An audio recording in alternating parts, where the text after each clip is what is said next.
चाय बेचने वाली चुड़ैल।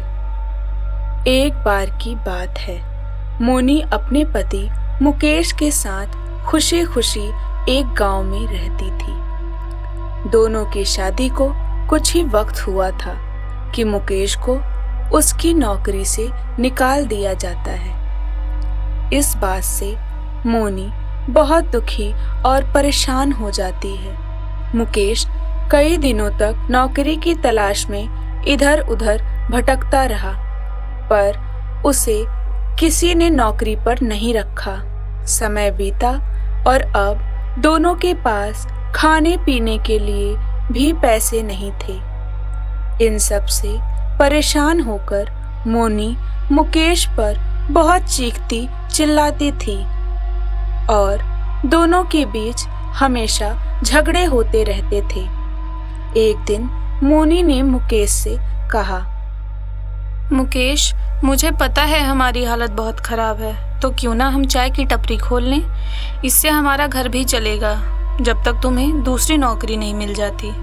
मैं तुमसे परेशान हो गया हूँ मोनी। तुम्हें पता है ना मैं कितने बड़े ऑफिस में काम करता था। क्या इज्जत रह जाएगी मेरी अगर मैं चाय की टपरी पर काम करूं और मेरे जान पहचान के लोग मुझसे पूछें कि ये क्या काम कर रहे हो। खाने पीने के पैसे नहीं हैं और बातें इज्जत की करते हो। हे भगवान, कैसे आदमी से शादी कर ली मैंने। इससे अच्छा तो कुंवारी रहती, कम से कम ऐसे दिन तो ना देखने पड़ते। अब रो के क्या फायदा, ये सब तो पहले सोचना चाहिए था ना तुम्हें। एक काम करो, टपरी खोलने से पहले मुझे ही चाय में जहर मिलाकर दे दो। मुकेश ये कहकर वहां से चला जाता है और मोनी मुकेश की बात सुनकर मन में सोचती है, बात तो सही कही है इसने। ये बीच में ना रहे तो किसी अमीर आदमी को फंसाकर उससे शादी कर लूंगी। मोनी मुकेश के लिए चाय बनाती है और उसमें जहर मिलाकर मुकेश को पिला देती है।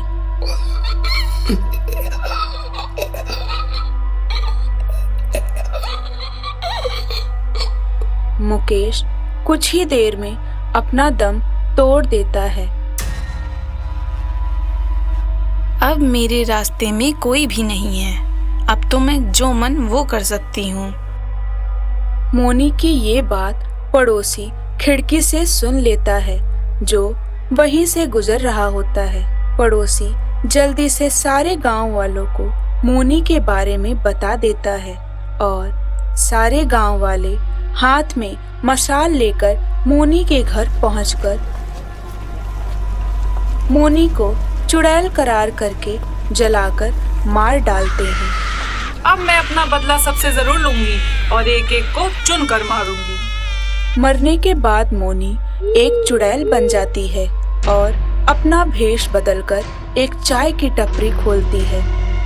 मोनी की चाय पीने के लिए रोजाना बहुत लोग आते हैं और मोनी सबको चाय पिलाकर बेहोश कर देती है और एक गुफा में ले जाकर बंद कर देती है।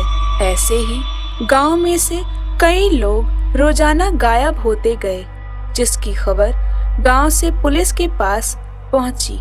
पुलिस ने सबसे पूछताछ की, पर उन्हें कोई सबूत नहीं मिला। केस इंस्पेक्टर मोहन को सौंप दिया जाता है और वो अपनी जांच पड़ताल शुरू करते हैं। एक दिन मोहन देखता है कि कुछ लोग चाय की टपरी से चाय पी रहे हैं। मोहन उन पर ध्यान नहीं देता और वहां से चला जाता है। अगली सुबह उनकी लाश रास्ते में पड़ी मिलती है। ये तो वही लोग हैं जो कल चाय पी रहे थे। मोहन को अब चुड़ैल पर शक हो जाता है और वो पुलिस की पूरी टीम को रेडी कर देता है और खुद भेष बदलकर चुड़ैल की चाय की टपरी में जाता है। मोहन चुड़ैल से काफी बातचीत करने लगता है और बातों बातों में ही मोहन की नजर चुड़ैल के पैरों पर पड़ती है, जो कि उल्टे थे। मोहन समझ जाता है कि ये चुड़ैल है। मोहन वहां से बिना चाय पिए ही चला जाता है और एक बाबा से मदद मांगता है। बाबा पुलिस वालों के साथ उस चाय की टपरी में पहुंचते हैं। चुड़ैल बाबा को देखकर अपने असली भेष में आ जाती है।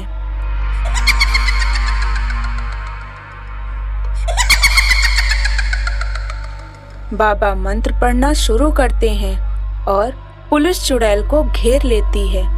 तुम लोग चाहे कितने भी हो, मुझे नहीं रोक पाओगे।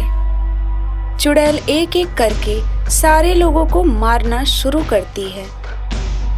बाबा एक नींबू पर कील घुसाते हैं जिससे चुड़ैल कमजोर पड़ जाती है। चुड़ैल उड़ते हुए बाबा को मारने के लिए बढ़ती है कि तभी बाबा एक चाकू मोहन की तरफ फेंकते हुए कहते हैं, इस चाकू से चुड़ैल की चोटी काट दो, जल्दी करो।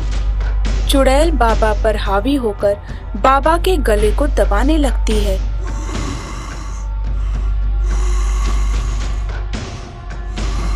कि तभी मोहन पीछे से आकर चुड़ैल की चोटी काट देता है जिससे वो चुड़ैल चिल्लाते हुए मर जाती है और सारे लोग उस जादुई गुफा से आजाद हो जाते हैं।